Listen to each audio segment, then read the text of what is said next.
இது வரைக்கும் நம்ம உடம்பை பற்றி நிறையா விஷயம் தெரிஞ்சுக்கிட்டோம். இப்போது இனிமேல் நான் நோயை பற்றி பேச போகிறேன். ஒவ்வொரு வியாதியை பற்றி பேச போகிறேன். அதில் முதல்ல பார்க்க வேண்டிய நோய் என்ன தெரியுமா? சுகர் பிபி பற்றி பார்க்க போகிறோம். உடனே பல பேர் எந்திரிச்சிட்டிங்க, நம்ம ஐட்டம் வந்துருச்சுன்னு. ஹலோ, எல்லா ஐட்டத்துக்கும் எந்திரிச்சு தான் உட்காந்துருக்கணும். சுகர் பிபின்னா என்ன, அது எப்படி வருதுன்னு பார்க்கலாம். இருதயம் என்ன வேலை செய்யுது? எல்லாம் யோசிங்க. இரத்தத்தை சுத்தம் பண்ணுது அப்படி சொல்லியிருக்காங்களா? கிடையாது. இருதயம் இரத்தத்தை சுத்தம் பண்ணுறதே இல்லை. இரத்தத்தை யார் தெரியுமா சுத்தம் பண்ணுறா? லிவர், கல்லீரல், கிட்னி, சிறுநீரகம், நுரையீரல், லங்ஸ். இருதயம் கிடையாதுங்க. சில பேர் சொல்லுவாங்க இருதயம் இரத்தத்தை ஊற வைக்குதுன்னு. அதுவும் கிடையாது. இருதயத்தின் வேலை என்ன தெரியுமா? இரத்தத்தை சுத்தம் பண்ணுறதும் கிடையாது, இரத்தத்தை உருவாக்குறதும் கிடையாது. ரத்தம் உருவாக்குறது யாரு? எலும்பு மஜ்ஜைகள், போன் மேரஸோ ரத்தம் உருவாக்குது. அப்போ இருதயம் என்ன வேலை பண்ணும் தெரியுமா?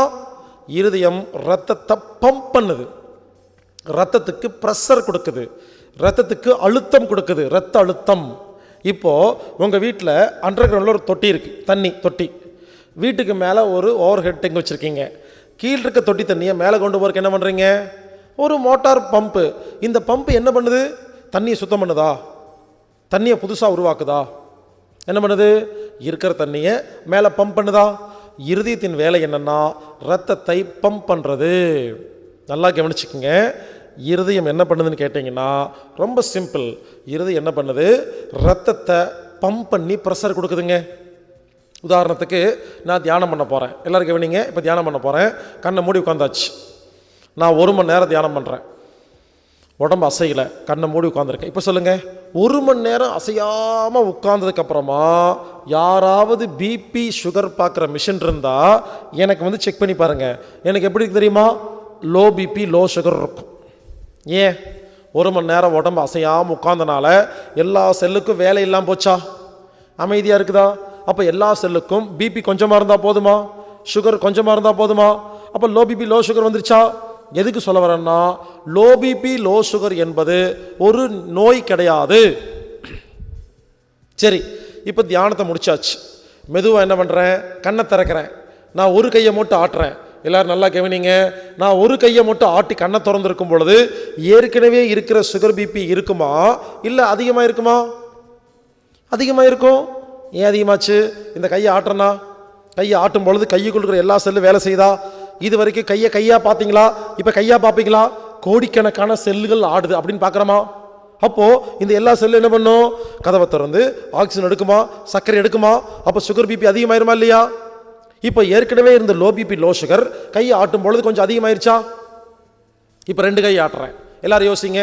2 கை ஆட்டும் பொழுது இன்னும் அதிகமாகுமா கம்மியாகுமா? அதிகமாகும். அதை விடுங்க. இங்கிருந்து ஓடுறேங்க, இங்கிருந்து எகிரி கூச்சி ஓடுறேன். 2 கிலோமீட்டர் வேகமாக ஓடுறேன். நான் 2 கிலோமீட்டர் வேகமாக ஓடி உட்காரும் பொழுது அங்கே யாராவது பிபி பார்க்குற மிஷின் இருந்து சுகர் பார்க்குற மிஷின் இருந்து எனக்கு செக் பண்ணி பார்த்தா எனக்கு ஹை பிபி ஹை சுகர் இருக்குமா இருக்காதா? இருக்கும். இப்போ சொல்லுங்கள், ஏன் அதிகமாச்சு? எல்லா உறுப்பு வேலை செய்தா ஓடும் பொழுது. அப்போ எல்லா உறுப்புக்கும் சுகர் தேவைப்படுதா? அப்போ ஹை பிபி ஹை சுகர் வருதா? அங்கே போய் அமைதியாக உட்காடுறேங்க. மறுபடியும் தியானம் பண்ணுறேன். கொஞ்சம் கொஞ்சமாக ஹை பிபி ஹை சுகர் கொஞ்சம் கொஞ்சமாக கம்மியாகிட்டு வருதா? இப்போ நார்மலுக்கு வருதா? அப்புறம் லோக்கு போயிடுச்சா? இப்போ எல்லாரும் யோசிங்க. என்னுடைய பிபி சுகரை லோ ஹை லோன்னு நான் மாற்றி காமிச்சேன்ல, எனக்கு என்ன வியாதி வந்துருச்சா? புரிஞ்சுக்கங்க. உலகத்தில் யாருக்குமே பிபி சுகர் நார்மலாக இருக்கணும்னு அவசியமே இல்லை. ஓடனா பிபி சுகர் அதிகமாகுது, உட்கார்ந்தா கம்மியாகுதா? அப்போ யோசிச்சு பாருங்க. அப்போ யாருமே ஓடக்கூடாதா? பிபி சுகர் நார்மல் நார்மல் நார்மல்னு பிரச்சாரம் பண்ணுறாங்களே. நான் ஒரு கேள்வி கேட்குறேன். ஒரு ரோட்டில் நடந்து போகிறேங்க, ஒரு சொறி நாய் துரத்துது. நீங்கள் ஒன்று பண்ணுங்க, ஸ்லோ மோஷனில் ஓடுங்க.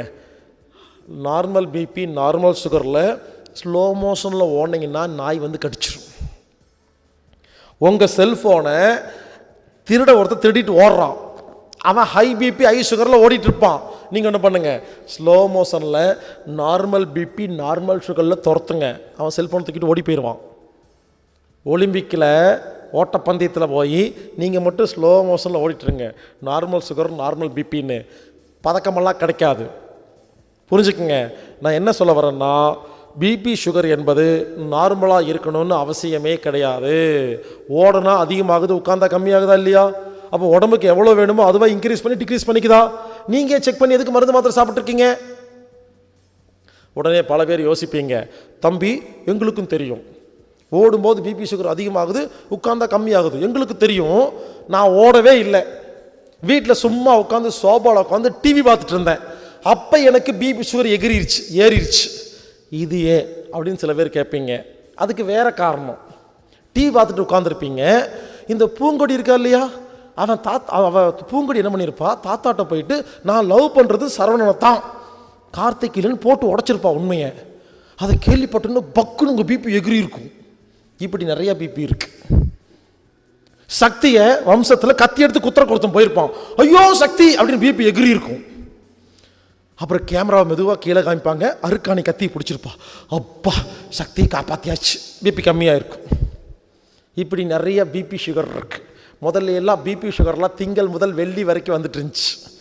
இப்போ திங்கள் முதல் சனி வரைக்கும் வந்துருச்சு, சனியை முடிச்சுது. எல்லாம் பிபி சுகர் தான், வேறு ஒன்றுமே இல்லை. பார்த்துட்டு பேன் உட்காந்துருக்கிறது, மாயா பண்ணுறதுக்கு அப்படி ஏறுது பிபி. உண்மையிலேங்க பிபி சுகர் காரணமே நாடகம்தான்.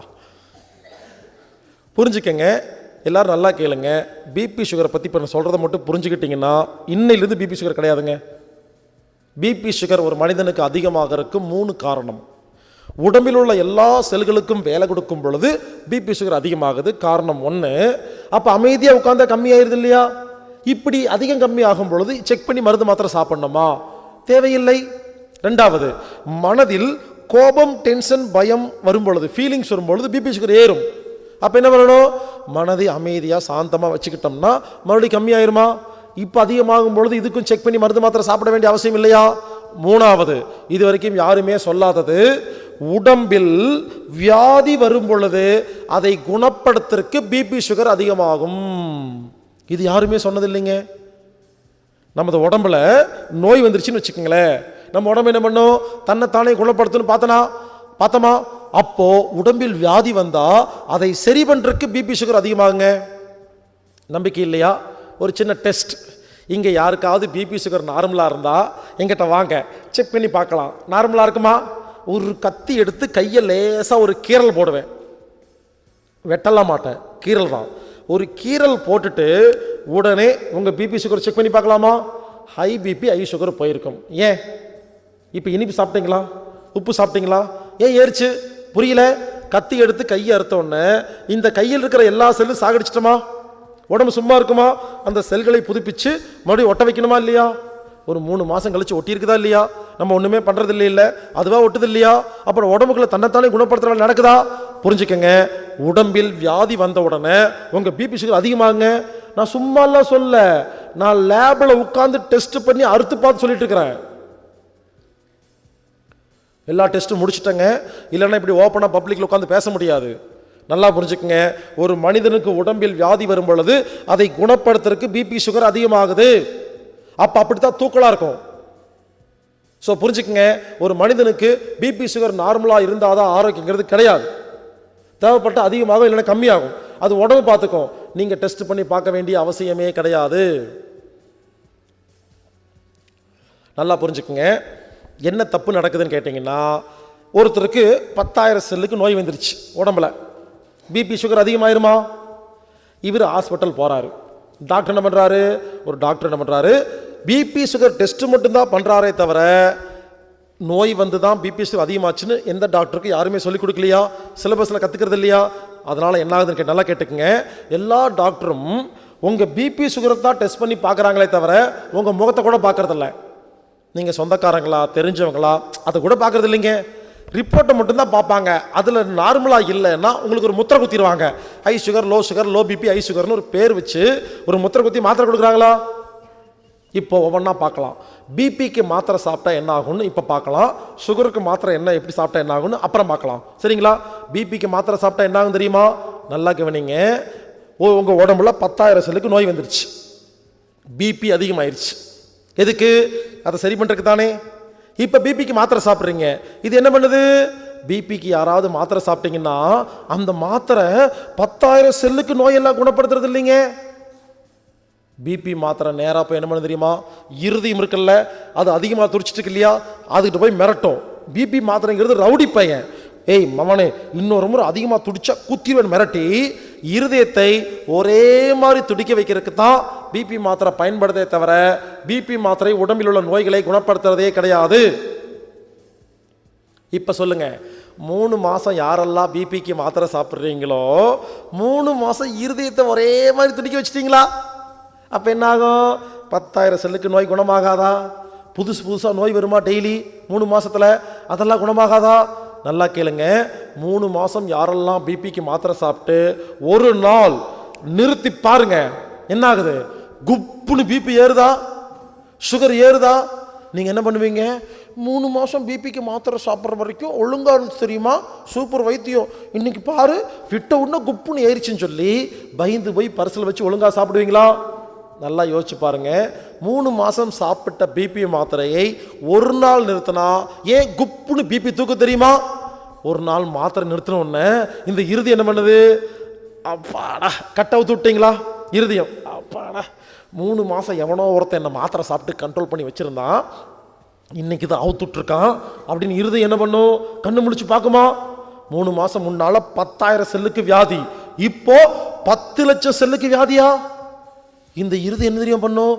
10 லட்சம் செல்லுக்கும் குணப்படுத்துறதுக்காக ஹை பிபி கொடுக்குது. அப்போ நமக்கு தலை சுத்துது. நாம் என்ன நினச்சிக்கிறோம்? பிபிக்கு மாத்திரை சாப்பிடாம இருந்தனால தலை சுத்திருச்சு அப்படின்னு பயந்துட்டு ஒழுங்காக சாப்பிட்றோமா? இப்போ சொல்லுங்க, பிபிக்கு மாத்திரை நிறுத்தி யாருக்கெல்லாம் மயக்கம் போட்டு விழுகிறீங்களோ உங்கள் வியாதி அதிகமாயிருச்சு, கம்மியாகலை. புரிஞ்சுக்கங்க, யாரெல்லாம் பிபிக்கு மாத்திரை சாப்பிட்டு இருதயத்தை கண்ட்ரோல் பண்ணி வச்சிருக்கிறீங்களோ உங்க உடம்புக்கு நீங்க துரோகம் செய்றீங்க. பிபிக்கு மருந்து மாத்திரை சாப்பிட்ற ஒவ்வொரு நாளும் உங்க உடம்பில் எந்த ஒரு வியாதியும் குணமாக மாட்டேங்குது. இங்க பாருங்க, பிபி சுகர் நார்மல் சொல்றாங்க இல்லைங்களா, கிளைமேக்ஸுங்க, அது எப்படி முதல்ல கண்டுபிடிச்சாங்கன்னு சொல்றாங்க. இதை மட்டும் நல்லா கேட்டுக்குங்க. கொஞ்சம் வருஷத்துக்கு முன்னால் டாக்டர்கள்லாம் அறுத்து ஆப்ரேஷன் பண்ணாங்க, சரிங்களா? ஒருத்தர் படுக்க வச்சு அறுத்தாங்களாமா, அறுத்துன்னு செத்து போயிட்டாராமா. நான் சொல்கிறது ரொம்ப வருஷத்துக்கு முன்னால். அப்போல்லாம் மருத்துவத்துக்காக எத்தனை பேர் செத்துருக்குறாங்க, அதெல்லாம் கணக்கிலே கிடையாது. அறுத்துன்னு உயிர் போயிடுச்சாமா. யோசிச்சு பார்த்தாங்களாமா, அறுத்தான் ஏன் உயிர் போகுதுன்னு. புரிஞ்சுங்களா?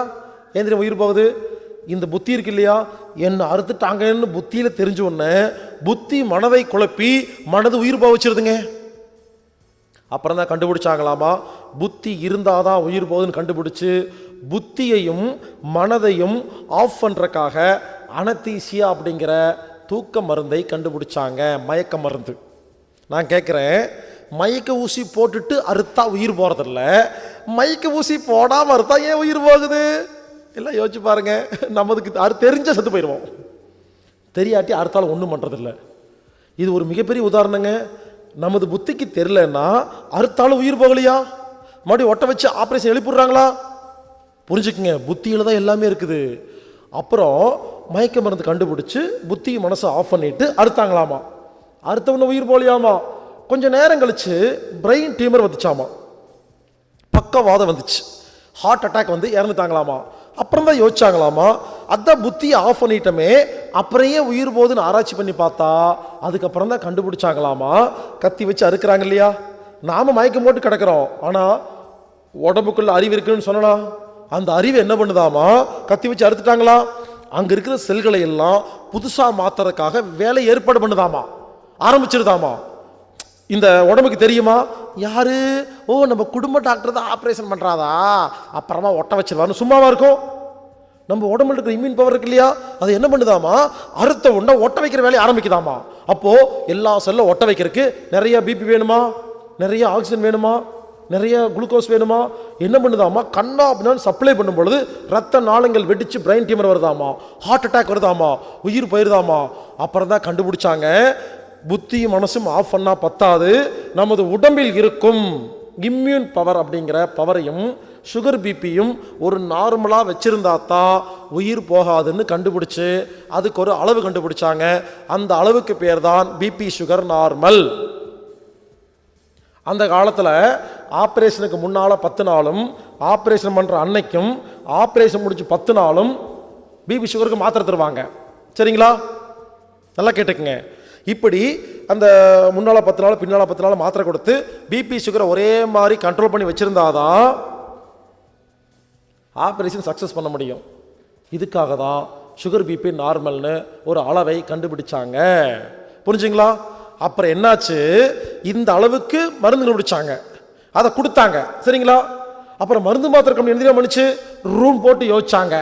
ஆப்ரேஷன் பண்ணும்போது மட்டும் கொடுக்கறனால கொஞ்சமாக தான் வியாபாரம் நடக்குது, ஒன்றும் பண்ணலாம், பொதுமக்கள் என்ன சொன்னாலும் நம்புவாங்கன்னு சொல்லி பிபி சுகர் நார்மலாக இருக்கணும், இல்லைன்னா ஆபத்துன்னு ஒரு பொய் பிரச்சாரத்தை ஆரம்பித்து இந்த WHO FDA இவனுங்கெல்லாம் ஒன்று சேர்ந்து பொய் பிரச்சாரத்தை ஏற்படுத்தி பண்ணி இன்டர்நேஷனல் லெவலில் டிவி பேப்பர்ல எல்லாம் சயின்ஸுங்கிற பேரில் பிபி சுகர் நார்மலாக இருந்தால் தான் ஆரோக்கியம், இல்லைன்னா உயிர் போயிரும் நம்மளை பயமுறுத்தி மருந்து மாத்திரை கம்பெனிகளால் கண்டுபிடிக்கப்பட்ட போலி நோய்களுக்கு பேர் தான் பிபி சுகர். என்னை பொறுத்த வரைக்கும் அப்படி 2 நோய் உலகத்தில் கிடையவே கிடையாது. ஏங்க, பிபி சுகர்னு ஒரு நோய் இருக்குன்னா திருவள்ளுவர், திருமூலர், நபிகள் நாயகம், இயேசுநாதர் எங்கேயாவது எப்போவாவது அவங்க எழுதின புக்கில் அந்த நூல்களில் எங்கேயாவது எப்போவாவது சுகரை பிபியை கண்ட்ரோல் பண்ணுறதுக்கு இப்படி பண்ணுங்கன்னு சொன்னாங்களா? யோசிச்சு பாருங்க. அப்படி ஒரு வியாதியே இல்லைங்க. தயவுசெய்து புரிஞ்சுக்குங்க, பிபி சுகரை முதல்ல டெஸ்ட் பண்ணியே பார்க்கக்கூடாது. அந்த டெஸ்ட் பண்ணி பார்த்து ரெக்கார்ட் இருக்கு இல்லையா, ஐயோ அந்த நினைப்பு தான் வியாதி. அது ஒழுங்காக தான் இருக்கு, நம்மளா செக் பண்ணி பயந்து போய் சுத்திட்டு இருக்கிறோம்.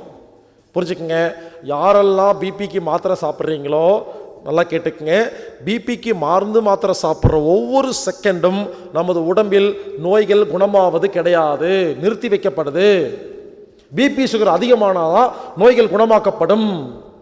எவ்வளோ பெரிய உண்மையை மறைச்சிட்டாங்க, புரிஞ்சுக்குங்க. அதனால் யாருக்கெல்லாம் பிபி சுகர் இருக்கோ, யாரெல்லாம் கண்ட்ரோல் பண்ணுறதுக்கு மருந்து மாத்திரை சாப்பிட்றீங்களோ, ரொம்ப சிம்பிளாக சொல்லப்போனால் உங்கள் செலவில் உங்கள் உடம்புக்கு நீங்களே செல்ஃப் சூன்யம் வச்சுக்கிறீங்கன்னு அர்த்தம். தைரியமாக இருங்க, பயப்பட வேண்டாம். இங்கே பாருங்கள், நான் ஒன்றும் பயமுறுத்துறதுக்காக வரல, உங்களை தெளிவுபடுத்துறதுக்காக வந்திருக்கேன். சரிங்களா? அதனால் யாரெல்லாம் பிபிக்கு மருந்து மாத்திரை சாப்பிட்றீங்களோ இன்றைக்கி நைட்டு போய் தூக்கி வீசிடாதீங்க, அதே மாத்திரை சாப்பிடுங்க. ஏன் தெரியுமா, 10 வருஷமாக சாப்பிட்ட பிபி சுகர் மருந்து மாத்திரையை ஒரே நாளில் விட்டா அத்தனை பிபி ஒரே நாளில் எகிருமா, அதிகமாகுமா? அப்போ ஆபத்து தானே. நான் என்ன சொல்கிறேன், அதே பிபிக்கு அதே சுகருக்கு மாத்திரை சாப்பிடுங்க, வேண்டான்னு சொல்ல. நான் என்ன சொல்ல வரேன், இந்த 5 விஷயம் இருக்கு இல்லையா, இங்கே பாருங்க, பிபி ஏன் அதிகமாகுது, உடம்புல நோய் வந்துருச்சுன்னு அர்த்தமா இல்லையா? எப்படி சரி பண்ணுறதுன்னு கேட்டால் இந்த 5 விஷயத்தை எப்படி ஒழுங்கு பண்ணுறதுன்னு நாளைக்கு நைட்டுக்குள்ளே சொல்லி கொடுத்துருவாங்க. அதை ஒழுங்காக உட்காந்து தூங்காமல் உட்காந்து கேட்டுட்டு வீட்டில் போய் ஒழுங்காக ஃபாலோ பண்ணிங்கன்னா, இந்த 5 விஷயத்தை ஒழுங்கு பண்ணிங்கன்னா ஒரு நிமிடத்தில் 300 கோடி செல்கள் புதுசாக மாறுமா? அப்போ 300 கோடி செல்களுக்கு பிபி சுகர் தேவையில்லையா? எங்க ஒரு நிமிஷத்தில் 300 கோடி செல்லுனா ஒரு மாதம் ஃபாலோ பண்ணால் எத்தனை கோடி செல்லுக்கு நோய் குணமாகும்? அப்போ என்ன பண்ணலாம், அடுத்த மாதம் நிறைய செல்லு நோய் குணமாயிருக்குமா, பிபி சுகர் கம்மியாக தேவைப்படுமா?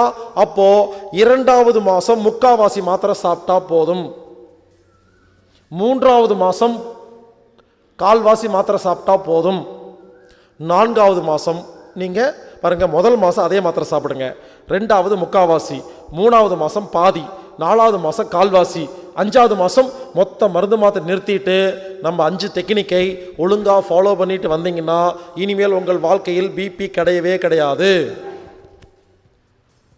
இப்படி தாங்க பிபியை குணப்படுத்தணும். அதை விட்டுட்டு வாழ்க்கை ஃபுல்லாக பிபிக்கு மாத்திரை சாப்பிடுங்கன்னு சொல்லி உங்களை சாப்பிட வச்சு எப்படி இருந்தனா இப்படி ஆகிட்டேன்னு பண்ண வைக்கிறாங்களா இல்லையா? யோசிச்சு பாருங்க, பிபிக்கு மருந்து மாத்திரை சாப்பிட்றதுக்கு முன்னால் நல்லா இருந்தீங்களா? சாப்பிட்டு சாப்பிட்டு சாப்பிட்டு சாப்பிட்டு வீக் ஆகுறீங்களா, ஸ்ட்ராங் ஆகுறீங்களா?